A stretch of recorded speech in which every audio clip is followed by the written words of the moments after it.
Hello, everyone. Welcome to week 5 of Silicon Valley Startup Success. Today, we'll be focusing on enterprise businesses. Thank you for making it today. I know it's the middle of midterm season, so hopefully all is going well and you're all taking care of yourselves. Okay, so let's get started. Today's agenda consists of a 15 to 20 minute topic overview about enterprise businesses, and then we have a fantastic speaker and we'll be having a Q&A for you all to ask your questions. And then, as usual, we'll be having our 30-minute discussion at the end. All right, so let's begin with some interesting food for thought and acknowledge that not all startups look like Instagram. And the point that we're trying to get across is that not all startups can be seen and can be used by us consumers every day. So that said, let's transition to this concept of B2B or business to business. And essentially, that's just the exchange of products, services, or information, something like e-commerce between businesses, rather than the usual businesses and consumers interaction. And when we talk about B2B, the term that gets thrown around a lot is SaaS, and that's mentioned a lot, which I will explain later in the Salesforce case study. So a really interesting chart we have over here. We have different quarters from 2007 to 2017 graphed against trillions of dollars of spending in the United States. And the red line, that symbolizes the consumer spending or the gross private consumption expenditure. While this blue line over here, it's the business spending or B2B transactions. And at first glance, you can tell right off the bat that the overall volume of B2B transactions is much higher than the volume of B2C transactions. And you might be wondering, well, why is that the case? Well, just in a nutshell, B2Bs, they're startup friendly, they make a lot of progress, they're a huge market with a lot of opportunities, and it's a broad horizon, and it's a better opportunity if you're going to build a startup in the near future. So just to reiterate, there's a lot of potential for B2B because businesses tend to spend a lot more than customers, and there are many untapped opportunities in B2B because it has a larger market. So to convey this information with pictures, your next question might be, well, how do B2Bs monetize? How do they make money? Well, the primary reason for this upward trend compared to the average consumer spending is that in a typical supply chain, we have a lot of different components and a lot of different B2B transactions, including sales, design, build, deploy, and typically only one B2C transaction, which is the sale of the finished product to the end customer. And to highlight the differences between B2C and B2B, in consumer startups, customers are usually acquired through marketing strategies like word of mouth, and they rely a lot on social media. And for an enterprise startup, which is selling a paid product, they usually acquire business through a sales-oriented team with a really solid sales strategy. Another main distinction here is that consumer startups, they have a large target market and are focused with the sales process being one-to-one, and usually consists of a single decision maker. And that's in comparison to enterprise startups, which have multiple decision makers, and products and services of enterprise startups have a longer gestation period due to the many levels of testing phases required. And a main priority actually for enterprise startups is high security. And that's pretty obvious, as any enterprise would want their sensitive data to be properly taken care of and properly stored within the application of the enterprise startup. The next point is growth. So the enterprise buying cycle is pretty slow, as sales happen through building relationships with the business on a one-to-one manner. So you would expect it to be a slower process. And even though it's more sustainable, growth takes longer. And another point that I want to make is that a critical software designed for business use typically has greater repercussions, and if it crashes as compared to the effects of a personal consumer focused software or application. So that's also a really key business differentiator. So to sum up, basically all that I said, enterprise business is a more laborious, slow, complex, and more sustainable. That means more opportunity. So let's look at an example of Salesforce. So the recent growth of B2B is largely driven by the adoption of software as a service, or SaaS. And one notable example of an enterprise business is Salesforce. So how has Salesforce evolved from the old school software model to the buy subscribe model used by companies nowadays?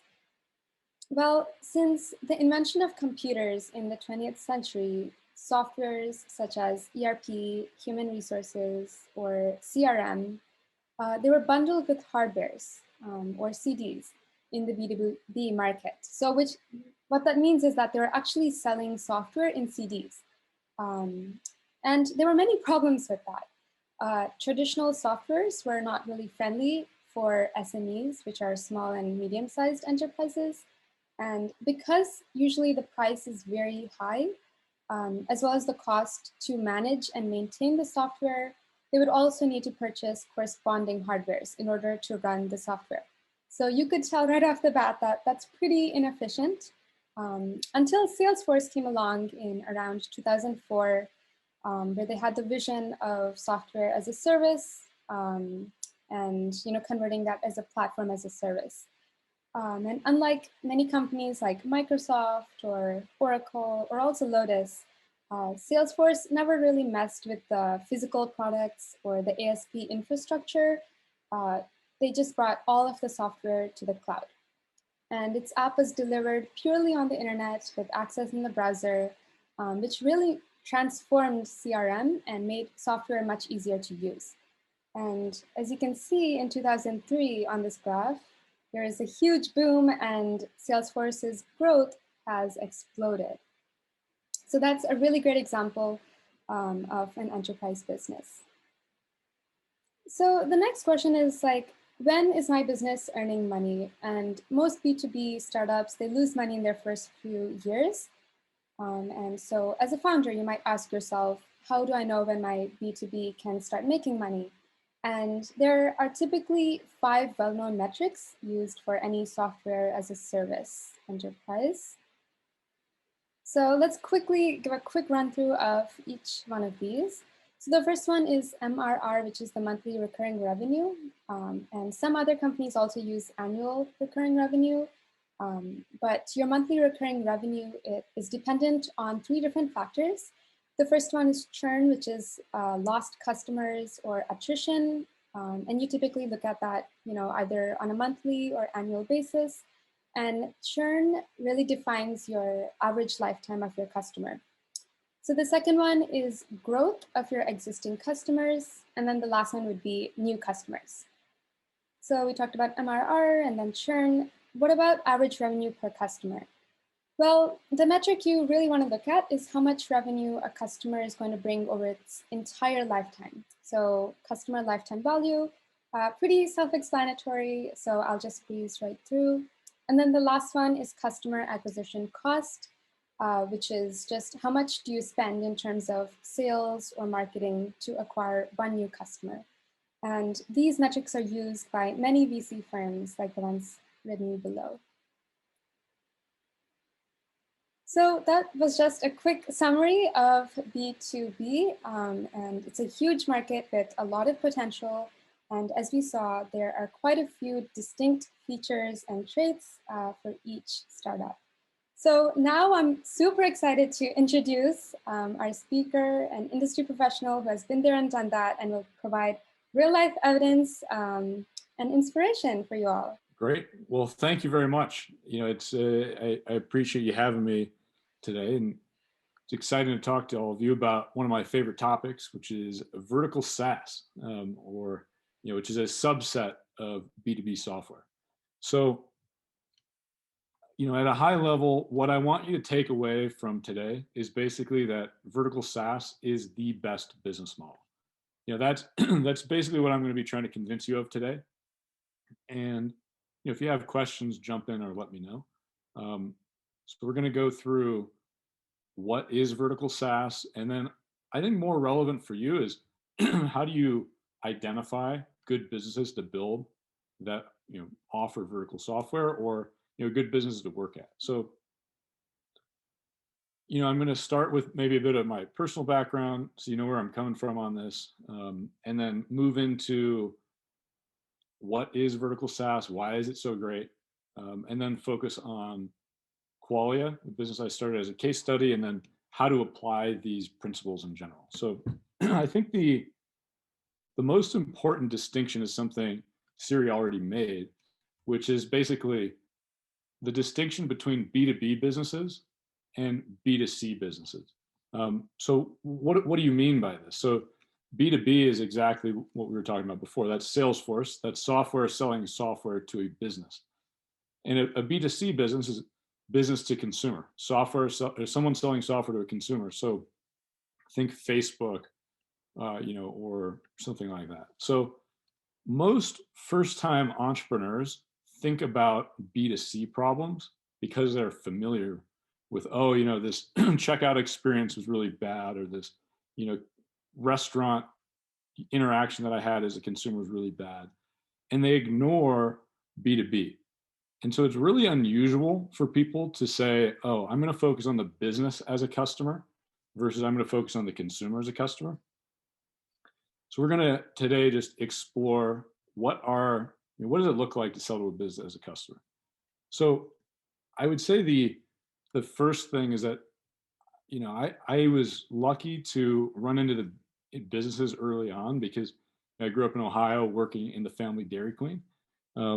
And when I was little, I liked doing research on our competitors, as you can imagine, going around with my family, tasting ice cream. And I'd actually be fifth generation in the ice cream business if I stuck with it. And I would go so far as to say anything you need to know, you can learn at a Dairy Queen, whether it's serving community, loyal with people, etc. But growing up in and around the Dairy Queen, I learned a lot of lessons about working with a business and a business as a customer. And I think one of the most important things is that small businesses like your local Dairy Queen, they aren't just the sponsor of the Little League team, they're actually a key part of the community. And so there's actually something very special about selling to and providing value to businesses as your customer. There's plenty of bad businesses out there, don't get me wrong, but businesses are often a source of immense good, and they're really satisfying to work with as a customer base. So I would say this experience growing up in and around the Dairy Queen made me really interested in the business as a customer. And so I've spent my career now, the last 10 years, building companies that really respect the dignity of work and small businesses, and help small businesses serve the community. So the first example of this is Qualia. And this is Qualia is a real estate software business I started 6 years ago. And simply put, we build software to power the American dream. We make it easier to buy and sell houses and reduce the cost of transacting, which I don't know if anyone here has gone through a transaction themselves, but it's really complicated and it's really expensive. And we actually make the process much better by selling software to the small businesses that work in real estate. So think your local title company, your local community bank, and real estate agents. So if you buy a house in the US or refinance a loan, it's very likely today that you'll use our platform. So we've raised about $200 million in venture financing, and we're a team of about 450. One thing I'll highlight is a lot of companies are direct to consumer, and they're trying to turn real estate on its head and automate the millions of people who work in real estate. So in contrast, as a vertical software provider, B2B software provider, we focus on empowering the local experts to do their jobs better and compete, so they can go back and serve the end customer themselves. And then I've more recently taken this strategy of focusing on empowering small businesses in real estate, from Qualia, and applied it to my second business, which is Fractal. And at Fractal, we take this Qualia model of building software for workers and expand it to dozens of industries outside of real estate. And we're launching many, many companies that are, reimagining sort of the technology that is powering a lot of different underappreciated occupations. So scrapyard management or rehab clinic operations or things like that. So fundamentally, we're building to empower workers, protect the dignity of work, and protect the role that small business plays in the community. So I guess that's sort of personal background on how I got to doing vertical SaaS. But I want to return to the thesis, the point of what I was trying to say, which is vertical SaaS is the best business to start or to join. So I know many of you are seniors or going to go try to find a job, or you're looking to start a company. I'm basically trying to convince you today: start a vertical SaaS company or go work at a vertical SaaS company. Okay, so to do this, I need to do a few things. One, I think first I just need to explain what is SaaS. We kind of did that a little bit. And then specifically, what is vertical SaaS? And then why is it a good business model? And I would say, just spoiler alert on that, it's reliable, it's repeatable, and very importantly, it doesn't require Steve Jobs to do it. You don't have to be the biggest genius in the room to be able to make a vertical software company work. I think that's why I'm doing it. So I wanted to go into a space where you could actually succeed through hard work. And so I want to talk about why I think vertical SaaS is a good fit for that. So, we heard a little bit about SaaS, which is basically software as a service. So this was a huge innovation, and it really was Salesforce, like was mentioned earlier, that pioneered this change. It used to be that you would buy software up front, pay a ton of money, and then it may or may not solve your business problems, but you've already committed. The big insight that Salesforce had, and everyone else has followed, is that if you sell on an annual basis, a recurring basis, you align your interest with your customers much more, and they grow with you, and you are incentivized to actually help them much more. And so this solved a lot of pre-existing problems in the software business. So, but I would say, as a result of this, over the last 20 years, you've seen an absolute explosion in these businesses that are selling SaaS. And a lot of people looking out over the next 20 years are expecting it to grow at a similar, 20% per year type rate, which is shocking. That's really, really fast. So I want to call out a particular subset of SaaS, which I call vertical SaaS, and which I think is the most compelling opportunity and the type of products you should all be focused on. So vertical SaaS is built to address the needs of a specific industry, and that's in contrast to horizontal SaaS. So think like Salesforce or Slack or Dropbox, where in vertical SaaS basically powers unique workflows, data sources, and really complex problems that are specific to a particular industry and are served really poorly by these kind of broader horizontal tools. So I guess to summarize what I mean, vertical SaaS is software that powers an industry. It's essential to the day-to-day operations of that industry, and it's focused only on that industry as opposed to the horizontal players. So a good example would be you go to the doctor's office, they're typing into electronic medical record system. That's an example of a purpose-built vertical software product. And it's the modern tools of the trade. It's how you do work today. So why do I think this is such a good business? I think it comes down to reliability and predictability. The very most important thing is that you're solving a known problem with a known customer base. So if you go build a vertical software business, you know that the doctor needs to type some sort of clinical data into the medical record system. The real question is, can you build it? And so a lot of companies that have been successful in vertical software are engineering first organizations that really prioritize the craft of engineering and have a deep respect for it.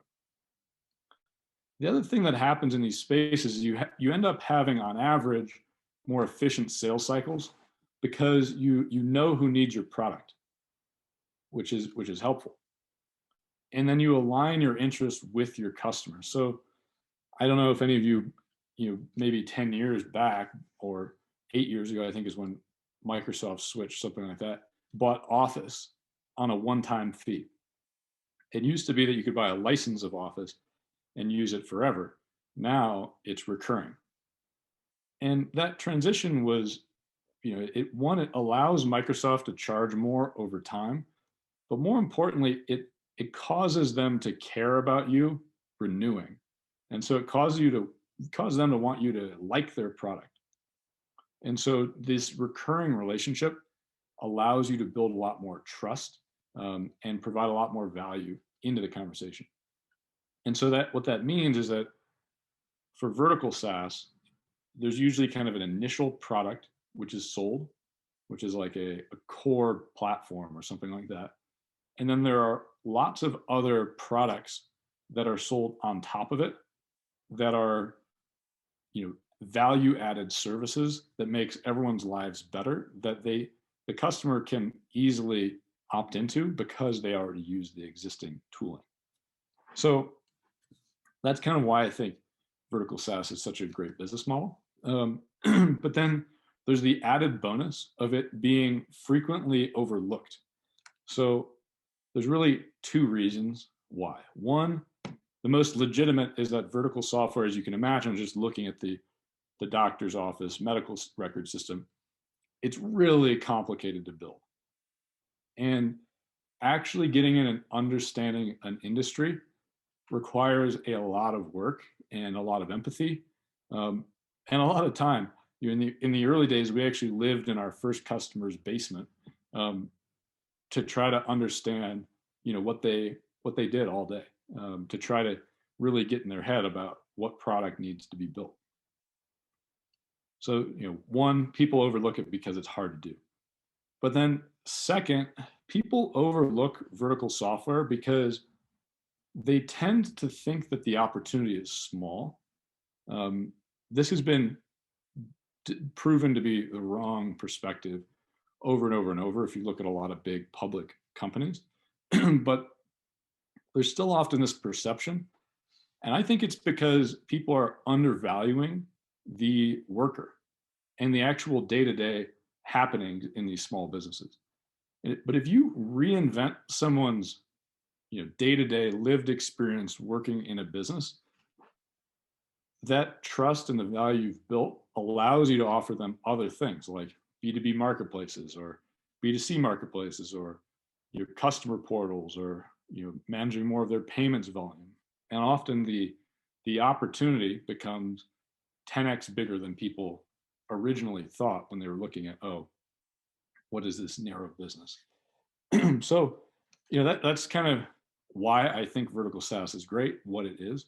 But I'm going to take a step back and talk about Qualia, which is the business I've built over the last 6 years, and use it as a case study. And I'm really going to try to show, if you focus on the worker, you focus on dignity of work, you focus on actually enabling people at a super micro level to do a better job, that it can lead to more fundamental changes in how an industry operates and how it serves its customers. So So, very specifically, building vertical SaaS unlocks the ability to change a broader industry. So we just raised our Series D recently. Um, and I want to talk a little bit about, this is kind of a excerpt of, to some level, from the pitch I was giving when we were going out to raise that money. And I think it kind of gives some important insight into this general idea that, okay, you can have a really narrow vertical SaaS product that then expands to become an important piece of infrastructure. So like I said, we build software for the real estate transaction. And if you've been through a real estate transaction, it is terrible. It's a completely broken process. And there are it's because there's dozens of different people who all need to be on the same page during a transaction, which is very, very hard to do. So what we're doing at Qualia is we're building a common real estate transaction platform for the closing, starting with the title agent, which is kind of this really underappreciated back office piece of the real estate transaction. Real estate is very big, very complex space, and the title agent had gone forgotten. For a long time, people had invested in building better tools for the real estate agent, or like Redfin, or building better tools for the lender, like Quicken. But very few people have said, "Oh, we're gonna reinvent the title agent." So the core insight that we had was that you can work with the title agent, this kind of back office transaction coordinator type role. And if you transform their workflow, it allows you to turn the real estate transaction into, a digital process that actually works really well. And so that's what we've been working on over the past 8 years, or past 6 years. So the title agent is spending all day long, every day in our software. It powers the core of their workflow, document production, tax accounting, really complicated things related to the real estate transaction. And, in the early days when we would go out and try to raise money, a lot of investors would say to us, look, the title agent is just this narrow piece. It's not big enough to justify a venture scale company. And that was feedback we heard, over and over and over. But the reality is that now what we've proven out is that the title agent can really be the foundation of reinventing the real estate transaction. So today, we have the next generation of real estate companies that are building on top of our platform and our API. So, I'm probably a little biased. I'm a big Qualia fan, maybe Qualia fan number one, but this is a really big deal. And I think that if you reinvent the infrastructure for the largest asset class in the world from its core all the way out, it's a big opportunity. And if you think about it, real estate still looks like, you really go and it's paper based to a large degree. It works the same way that stocks did in like 1900. And so, we're really trying to digitize that, end to end. So that's the goal. And you can start with this narrow, super narrow vertical SaaS product and just layer in more and more value, and expand. So that's kind of our strategy. So that's that. And today we have millions of homes in the US that transact every year on our platform. So I want to talk a little bit about how we picked this business. I think, thing number one I want you to walk away with is vertical SaaS is the best business. Thing number two is basically this framework, which I'm about to give you. And this is tools for thinking about what businesses you should start or what businesses you should join. And this really focuses on the core of, how did we pick Qualia, and can those principles be extended to other platforms, other vertical SaaS opportunities? So The number one most important thing, and I think something which is often, you know, underappreciated, the single most important thing that you need to do to build a good vertical SaaS company is you need to make the life of the everyday worker better who's using your product. Everything else flows from that. You need to power their core workflows. You need to, really enable them, because they are the people who are serving the end customer, the consumer. So that's principle number one. There's 7 principles. So, if these are kind of the key concepts that you should be walking away with. Number 2 is that the product creates network effects where the marginal user adds value to all users. So I'm sure you've talked about network effects at some point in this class, but just as a reminder, a network effect is basically, if you add someone to a network, it creates value for all people. So incremental value. So an example is, like a phone system. Imagine there's one person who has a phone. Not valuable. You can't call anyone. Now you have 2 people who have a phone. It's actually pretty valuable. They can call each other. You add a 3rd person to that network. That adds incremental value to everyone who's already in the network, because it allows them to call this new party. And so you want your vertical software product to have something like that, where when more people join, it creates value for everyone. The 3rd principle is that you should build a platform, not a feature. Now, there are plenty of businesses out there that are features that are good businesses, but oftentimes they won for some other reason, and it's a much more competitive space. I generally try to optimize for what can you do that's redundant to failure, that is likely to succeed. And a platform is nice because there's a lot of paths to success, and you don't necessarily rely on any other system for your success. The 4th principle is that the product arbitrages external incentive misalignment and information inefficiency. This is kind of a mouthful, but if you think about a lot of these B2B spaces, like think about the doctor's office, there's misalignment in the distribution channel. And what that means is, you have people buying things with other people's money. You have medical record systems, which are actually for the purposes of billing and insurance collection.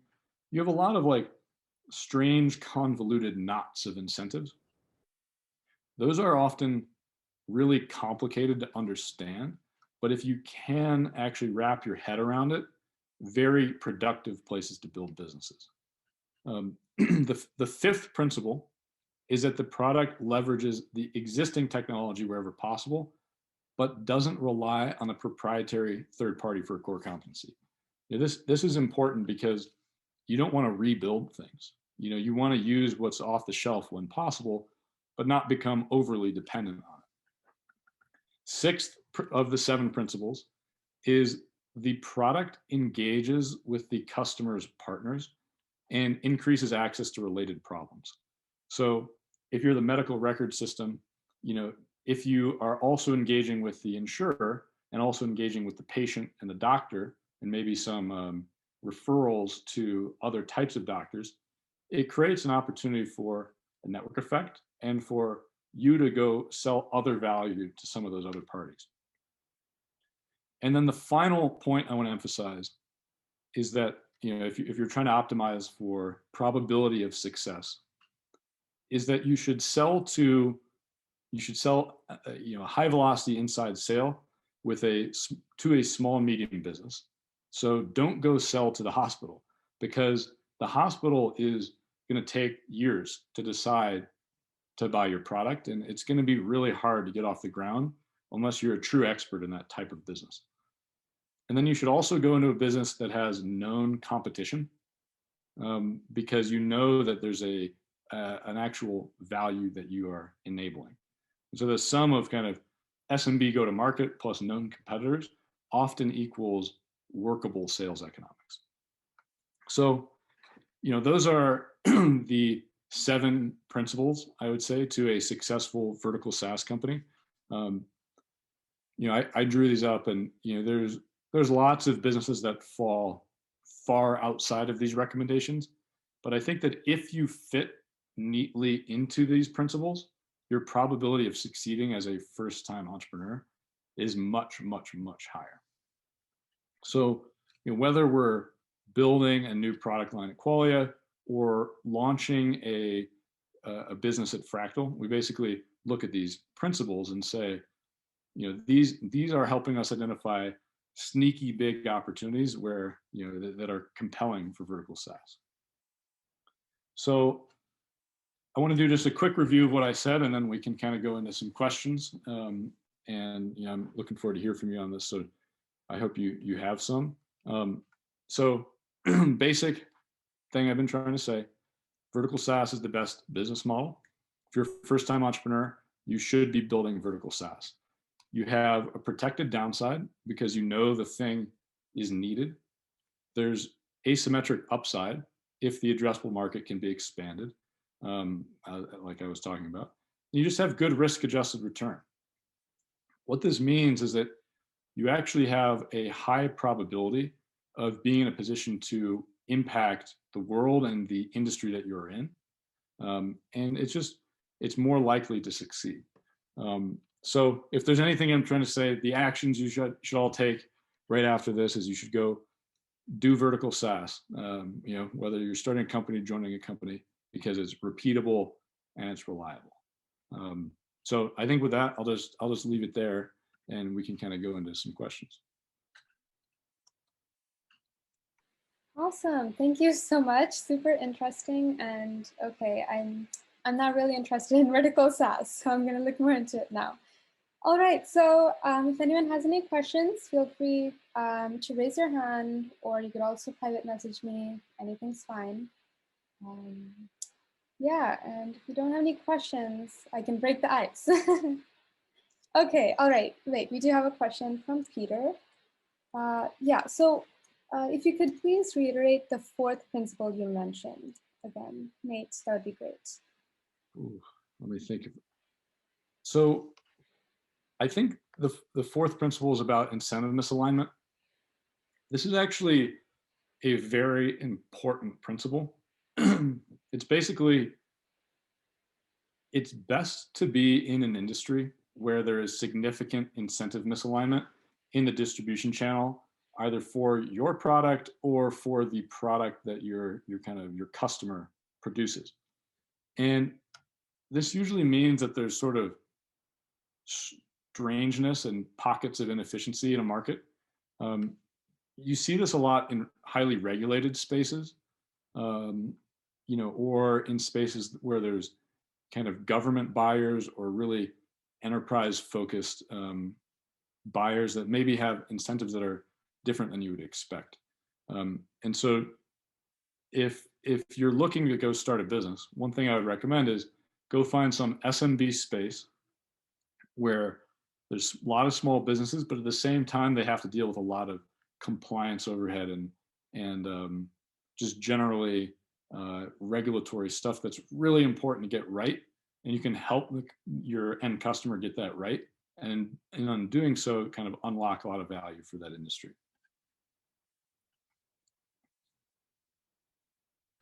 What else you got? Solomon, I see you raised your hand, so feel free to ask your question. Yeah, I was just wondering, I think Qualia, I was just kind of briefly looking at it. I think it's a really interesting space. And I was just wondering what you thought about the competition in the space. I know it's relatively new, but I know companies like Open Door, which recently, underwent a SPAC. Just wanted to hear kind of your opinions on the future of this online retail industry and where you think it'll go. Yep. So, without naming names, a lot of the big companies in real estate are customers of ours, who are using our software to power their checkout experience. One that we've disclosed publicly is Realtor.com. And so they actually rely on a lot of our tools to transform the consumer experience. And so there's a lot of these players that we enable, and we're sort of the consumer expectation for how you can buy something has completely changed. And a lot of companies like Opendoor, who you mentioned, or Zillow, need solutions off the shelf to help them do that. That solve this coordination problem between all these different parties. So, I actually think it's fantastic space. I think there's going to be a ton of innovation coming this way, and our hope is that we can power a significant part of it.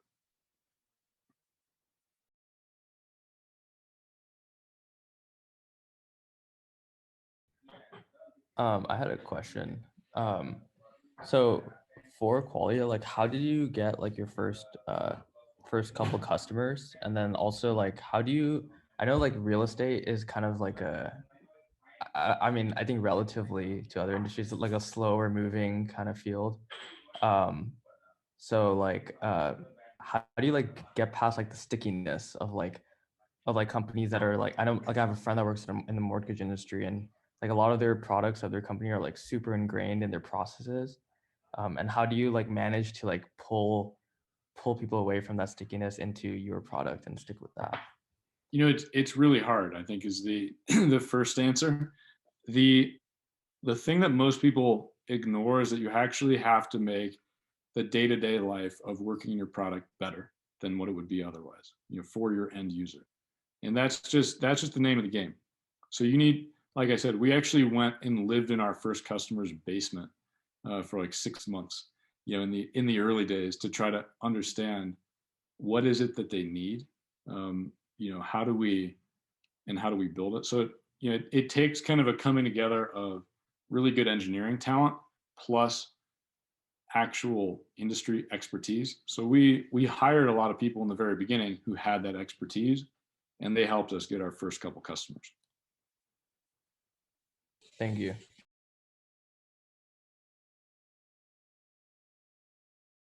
All right, I have a question to ask. So has the cost of IT for enterprise businesses come down over the last 20 years as they have adopted SaaS applications? What are your thoughts on that? It's a really good question. I would say that software is, powering a larger percentage of the workflows than it used to. So I would say maybe 20 years ago, you could do some really more niche piece of functionality, and it would cost you a tremendous amount, and you wouldn't have anything else on software. So if you compared apples to apples, you said, how much does that software that you bought 20 years ago cost you now? I think it would cost you way, way less. And that's because it's easier to build competitors in the space. It's easier to build functionality. But I would say at the same time, businesses are spending more than ever on software because there's more valuable tools out there for them to help perform their jobs better. And so I would say my guess is that trend continues, and that businesses continue to find it more and more valuable to buy software to help run their businesses. So yeah, that's my guess on how it goes. Yeah, thank you. If no one else has any other questions, I'm going to ask my next question. So you talked about the network effect and how that's very important. So how do you gain that initial attraction of the customers if your SaaS business is not really reinventing the wheel, but it's a new idea that has never been done before? I think in the beginning, most companies that are in a B2B space don't have network effects. So you have to be very good at, one player mode, basically, the business without network effects. And I think as some of these platforms grow, the opportunity for network effects can be layered in on top of them. But it usually isn't the core value that you provide up front. It's sort of additional value you can provide down the road. Some B2B businesses, like some marketplaces, start right out of the gate with lots of network effects, but I think generally that's not the most popular way to do it. Yeah, thank you. William, you can ask your question.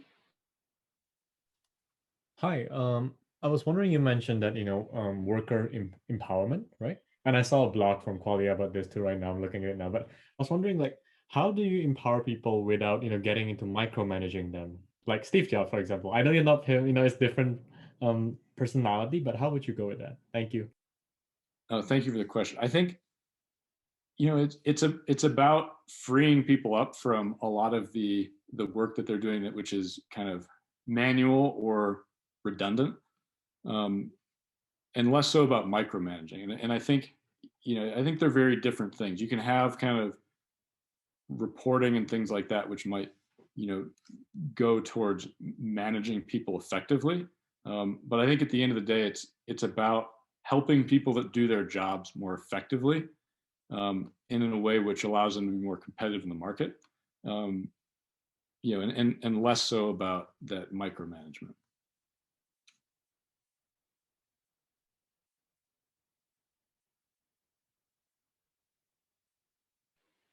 Yeah. Really question. Yeah. All right. So someone private messaged me, Peter, and he's asking, what are your opinions on the trends in the next 10 years? And do you have any specific industries that you believe will stand out in the near future? I think basically every industry is going to go through something like real estate is going through right now, and something which a lot of industries have already gone through. It's there's going to be lots of tools coming in that enable people to do their jobs better, and kind of just help them serve their customers better. So a lot of the ones that haven't been touched yet are more in the insurance spaces, in kind of regulated industries, where there's just a ton of complexity in how to do the job. Because, think about if you wanted to get into a space right now and you're going to build some software, it might be more appealing to you to go build software for restaurants because you can understand it easily, versus going and building, the medical record system, because it's like going to take a ridiculous amount of work to get up the curve. And so I think a lot of people go through that process and say, whoa, whoa, whoa, like I absolutely no way do I want to spend, the next 6 years understanding medical billing, which is what's going to happen if you go build like a revenue cycle management business. But at the same time, often those are the best businesses, because, you end up, they've basically scared everyone else away for decades, from coming into that space. So if you're looking to start a business, I would go pick something which sounds difficult and thorny. And oftentimes, if you can find a small niche inside of that marketplace, it'll be a good opportunity. Yeah, great. We have another question from Nicholas, and I think it's a perfect transition to what you were talking about a few seconds ago. So he's asking, how do you go about finding opportunities to help others outside of your own domain? So for example, he's in tech and he's wondering, how do I learn about problems in the real estate space and beyond? Yeah, that is really hard. I think there's a lot of sort of primary research you have to do, where you're just going and talking to people and asking them, hey, like, what's going on in your industry? Like, what are the pain points? So I think you kind of take these principles, do sort of a top-down analysis to say, okay, what general categories are interesting? And then once you've picked the categories, you need to go do primary research, talk to people, talk to users and potential buyers and experts in the space, to understand, is this a legitimate opportunity? Or am I just imagining things?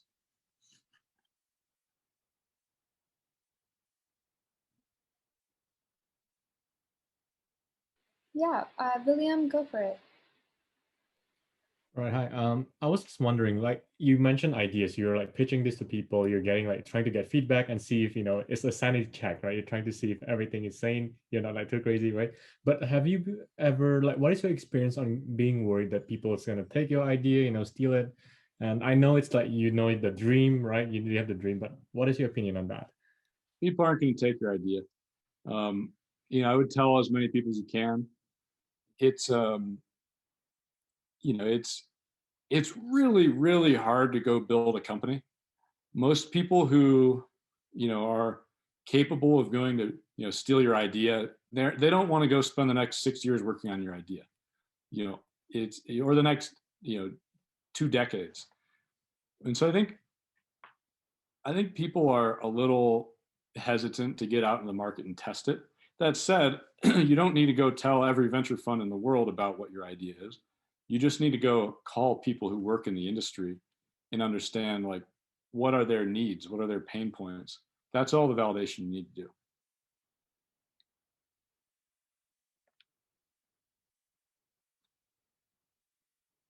Thank Yeah, you. Juliet, go for it. Yeah, hi Nate. Thank you for being here. So I had a question regarding, obviously during COVID, the real estate industry has kind of caught on fire, I guess. Like prices have increased drastically, and I know that there's like bidding wars going on, I think, in the real estate industry right now. So I just wanted to understand, like, how has that impacted Qualia at all? Like, has that kind of like spurged a lot of growth for your company during COVID? Yeah, I think one thing you have to look at is in vertical SaaS is how healthy are your customers' businesses? Because when they do well, they're more likely to want to invest in their future growth and invest in switching software platforms or what have you. So at Qualia, we've certainly benefited from our customers being more optimistic about the future and just doing more transactions in general right now. The other thing that's going on is rates are low, and so a lot of people are refinancing their houses. And so that kind of has a secular tailwind as well. But yeah, I think in general, it's an important thing to look at in vertical SaaS is often some of these underlying industries are cyclical. So, a good example is like oil and gas. There's a lot of software businesses, vertical software businesses that serve, people who drill wells or oil and gas researchers or what have you, something around that. And that's an industry that goes through these huge boom bust cycles. And so a lot of those companies have done less well over time. And so that's something just to be on guard for as you're thinking about what space to go into.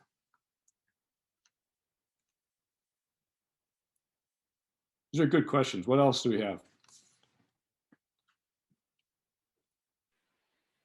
Any other questions, or I'll take another stab and I'll ask one of my other questions. All right, yeah. So what are a few metrics that you personally use for Qualia to look at when determining if your business is making progress? Do you personally give importance to customer acquisition costs or customer lifetime value? And how do you assess where you're at? Yeah, this is one of my favorite questions to talk about. So it generally depends on what stage your business is at. So if you are, let's say you're kind of your growth stage. So you're 40 million ARR plus and you're growing fast. In that case, the number one thing you're looking at is LTV to CAC. And those are definitions that you provided earlier. So the lifetime value of the customer. So like, how much is this customer likely to be worth over time, divided by how much did it cost you to acquire that customer? So obviously, if the customer is going to be worth $10 to you and you're spending $10 to acquire, that's like, nothing. That's a wash. That's bad. So you want to watch that. Usually you want the LTV to CAC to be equal to about 3 or greater. So that's, I would say, one of the most important metrics that growth stage companies track. They also track something called the Rule of 40, which is a really nice metric that I like a lot, which is what is your free cash flow rate plus your year-over-year growth rate. This is a really nice metric because it kind of captures how much money are you spending to get how much growth. It's kind of a similar sort of goal as the LTV to CAC, but it's more inclusive of your R&D spend and your G&A and your cost of goods. And then I would say the other thing is gross margin, which is basically what percentage of the revenue that comes in do you put in your pocket to operate the business. And if you look at a business that's like manufacturing, where you have to like make this really expensive thing to provide to the end user, you might have a 5% gross margin. But if you're selling software, usually you have an 80-ish% gross margin. And that's another good reason to go into vertical SaaS, because it's sort of room for error. There's room for you to be bad now and learn how to be better later. And so that's kind of a key metric to watch as well. And if you're trying to, let's say you're interviewing at a company and you want to understand how good the company is, and is this company truly a SaaS company, or are they just kind of masquerading as a software company?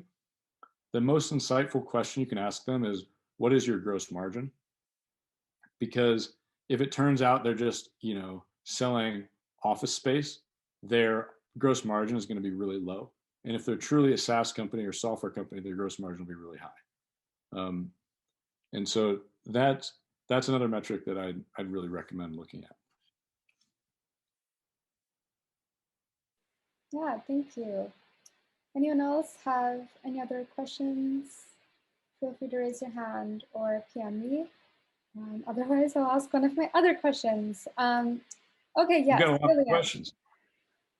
Yeah, William, go for it. Hi, I saw that on your website you have some sort of like automated, pre-filled and response, like some sort of like system to make it easier for customers to get their paperwork back. Like, I guess the question is like, what is the future of like, what is the plan for the future? Is it an expansion, like anything that is not secret, perhaps? Thank you. Yeah, good question. I think a lot of what we're working on is helping. So our customer, the title company, it's our primary customer. They sit in the middle of the real estate transaction. All day long, they're working with the lender or the county or the title insurer, the other people around the transaction. A big part of what we're trying to do is help them work better with their other counterparties. So if that's a lender or a title insurer. So a lot of our future product roadmap is devoted to making those businesses operate better. The other thing that goes with that, though, is that we have millions of consumers who use our product. And so it's about helping them understand what's going on in the closing, because it's a chaotic process generally. And so there's a lot of opportunity with basically everyone that the title company works with to enable them to work better with the title company. So that's kind of the overarching theme for the products that we're launching today. Siri, what was your question? Yeah, so a couple of weeks ago, one of our topics was minimum viable product. So I'm wondering, for a SaaS business, and specifically for Qualia, can you share like the initial, just the progress and when you knew it was ready to initially go out to people?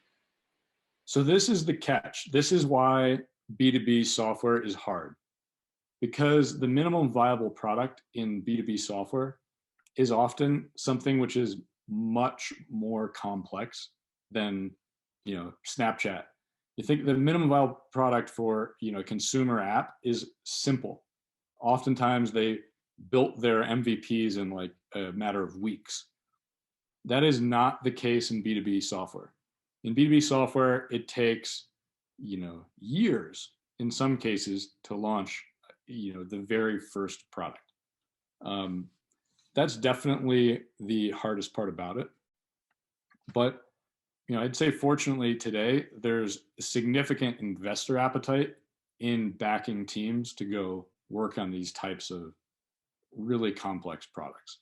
And so there's a bit of a trade-off there for sure, but oftentimes the MVP product is way more complex in B2B than in B2C.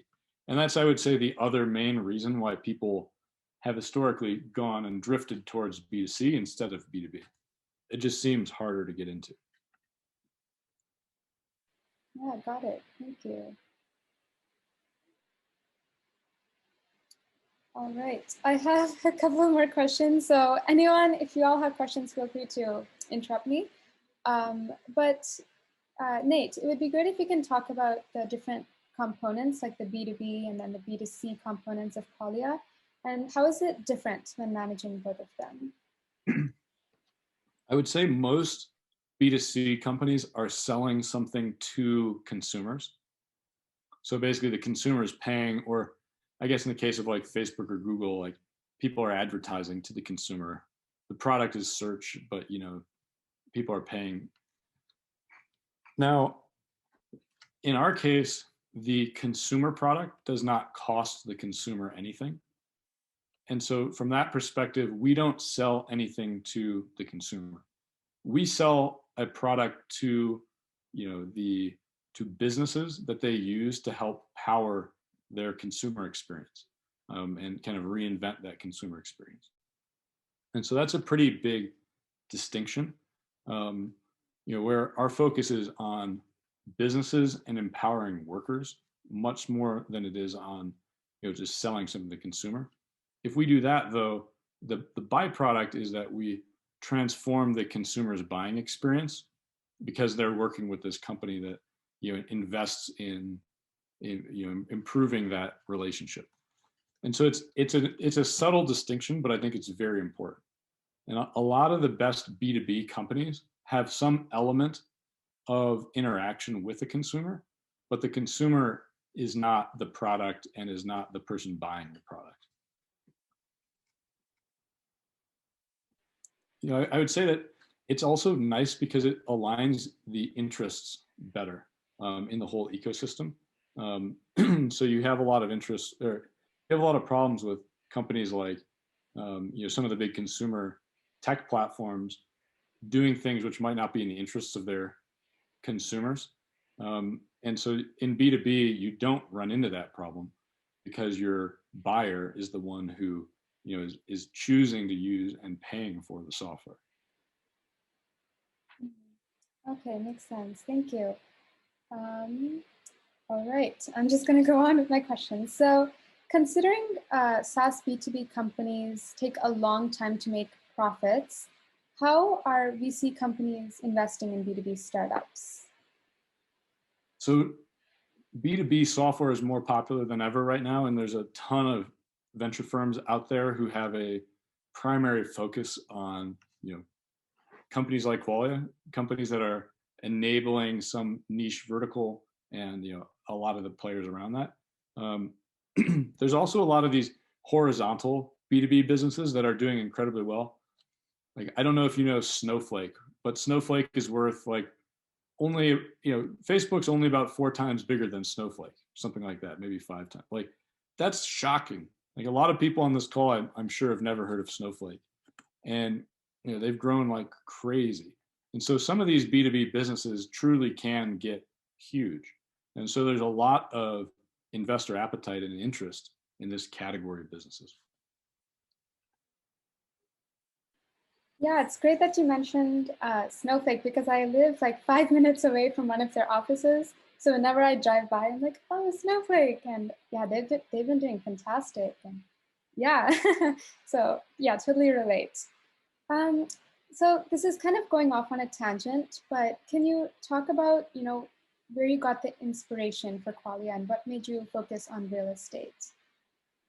It was really that, I talked about those product principles. It was really a top-down search through the real estate industry because, real estate is foundational to how the economy works. It's foundational to the stability of the middle class. It's foundational to so many things which are, essential to how the country works. It keeps communities together. Real estate is just very interesting space, and it's so complicated. And so if you want to get into real estate and actually make an impact, we kind of stepped back and said, okay, what are the various avenues that we could go at this problem from? And through that process, we found the title industry, which is, I would say, like I said earlier, like historically forgotten, and is something which I think is massively underappreciated.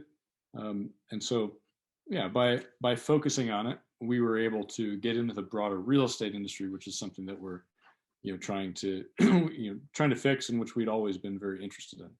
So it's kind of, usually vertical software is dentists building software for dentists, which is basically like someone who decides to I'm going to build software for an industry that I'm really familiar with.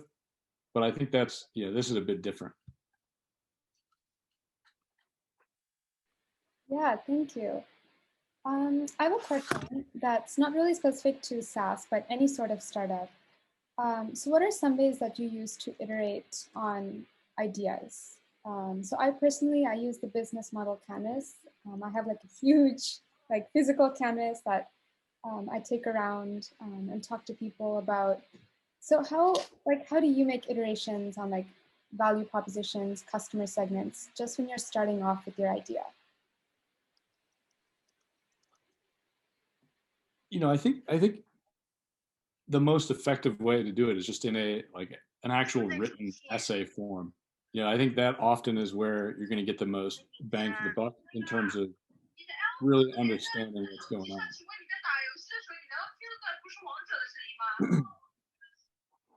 So yeah, that's what I'd say. Was kind of the big focus is just writing out what are your actual beliefs and thinking through it. I don't think I have like a particular philosophy on how to think through ideas. Yeah, thank you. Sometimes writing it down on paper really helps, like get things. William, I see you have a question. Yeah, hi. I was wondering, like, when you started, how did you pick your, the first few people, like your, how do you say it? Your PayPal mafia? Is that the right word? Like, how do you pick the people you trust? I want to know like the story behind that.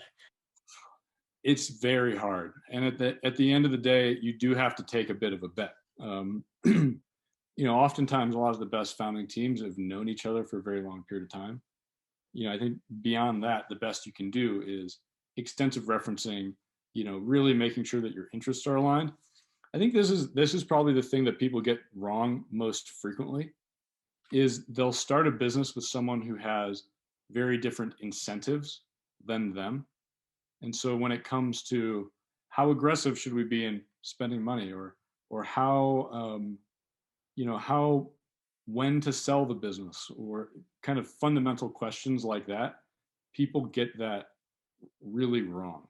And so I think it's kind of important to have a lot of those core conversations very early, and it helps if people's financial interests are aligned. I think that usually leads to better outcomes. And so I think having those conversations and making sure you're headed in the same direction is really important. And then it's just about, are they good people? Are they trustworthy? Are they technically competent? Are they, rational people who aren't going to be overly dogmatic, who are easy to disagree with, who, actually value your customer, who actually care about succeeding. And I think, who have a lot of grit to deal with the inevitably large amount of things which are going to go catastrophically wrong. So I think it's hard to have anything beyond that. Ideally, people you've known for a while, but that wasn't the case for me, and it has worked out very well. Can I do like a quick follow-up? Sorry, Kenza, I know you're next, but it's kind of like follow-up. Like, how do you convince people that the money isn't gonna come, for the first like 6 months or a year? So how do you convince that? Yeah. It's you just have to be able to tell the story. I think it's just like with anything else. It really is more than anything about telling the narrative and explaining like what is it that you do and why is it valuable, and the vision that you have for success. I think if you're in vertical SaaS, which I hope based on these questions you're wanting to do, it's about clearly articulating the competitors and why you're better and what you're going to do in particular, and how you're going to go to market efficiently. And I think if you can do that, then there's a very high likelihood you're going to be able to raise money. And so I would say that kind of helps with your early pitch to your partners. Thank you. Hello, Nate. Thank you for being here. My question is, I mean, you've mentioned it a lot of times, but what's really like the main advantage and disadvantage that really just makes you choose B2B over B2C? Like, what's that final cutoff? I think that is the fundamental question. So it is reliability. That is it. It's that you can reliably input a significant amount of work and output a business that succeeds. And I think in consumer, it's very hard to do that because you have to come up with the next, TikTok or whatever. It's just really hard to figure that out. And you can build some new consumer app and it's not necessarily going to succeed. The nice thing about B2B is it's reliable. You're solving a known problem with a known customer base. Primary risk is, can you build it? And then the question of, can you sell it? You kind of know that you can sell it because there are competitors in the market, and presumably they're not doing a very good job, which is why you're getting into that space. And so the sales economics should work out. So that's kind of roughly why it's reliable. And I would say, if you're going to go spend a ton of time working on a business, reliability is one of the key things that you want out of it, at least personally. You know that you're going to be able to build something after you put in all this work. And so that's why I think it's such a great model. Thank you.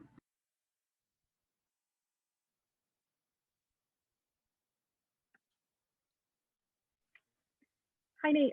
So I have another question. So in this class, we talked a little bit about an MVP, and I would love to know just a little bit about how Qualia went about making an MVP, whether this was like a landing page or an app, and how you kind of got your first couple customers onto, the MVP, and whether or not you decided to make it free or whether it was a paying service from the start. Yep.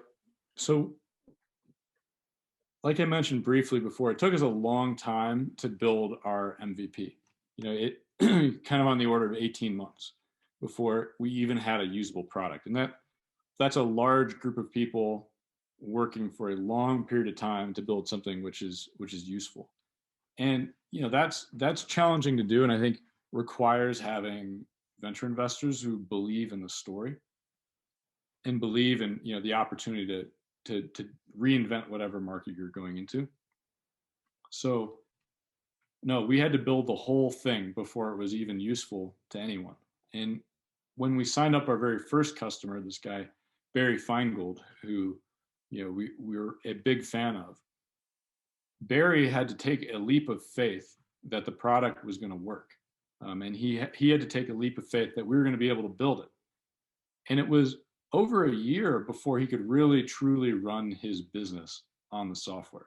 From when he signed up all the way to when he was using it properly, it took 12 months.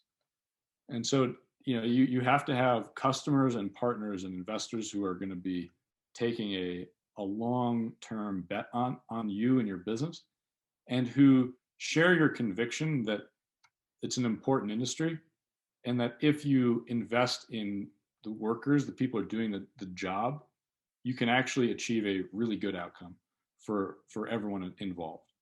And so I think it's about telling that story over the long run.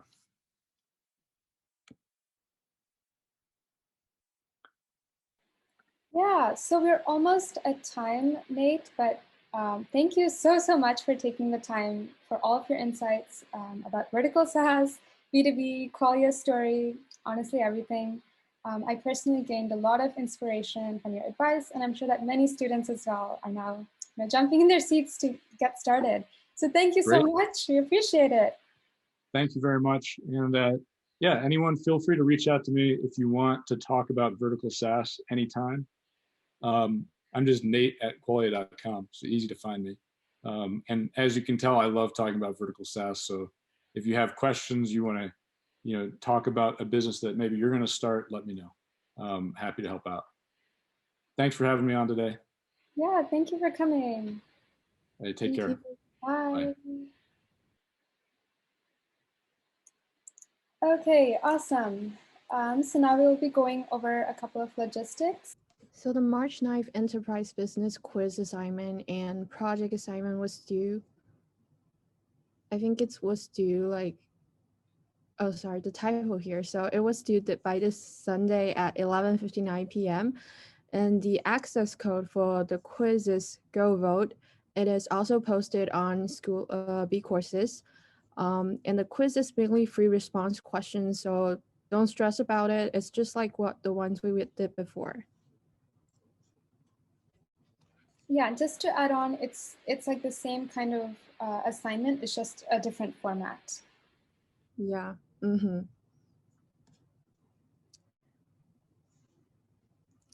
Okay. So also the resubmission for project assignment 5 is due by this Friday. Because there's some problem appearing like on B courses that we cannot, some of you like submitted the group assignment and some of you submitted individually. So I just recreated the assignment box. So if you can go to the B courses and you can find there's a resubmission box, and that is assigned to different each of the groups. So please submit it as a group and by this Friday. I just have a clarifying question. Is only one person from the group supposed to be submitting it, or is every person from the group? So I just modify it. So now it's like from now and from the future project assignment, it should be like one person from each group. Like not everyone have to submit it. Is that clear?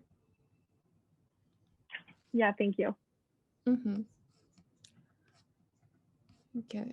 And also for this Wednesday, which is tomorrow, which is 2 days after tomorrow, after today. So Karen Isabel Noob, who is the executive director of the Global Research Group at the Harvard Business School, she will give us a mental health talk from 6 to 7 p.m. She will cover insights of mental health industry and also provide tips to maintain the good mental health, which is super essential during such a stressful time, not only because of the pandemic, but also the midterm seasons.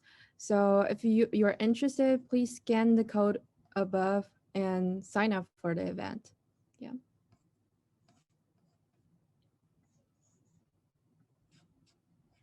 And the attendance check. So the passcode is blueberry cake, and please scan the QR code here. And I will give you guys 3 minutes so that you can fill out the attendance form.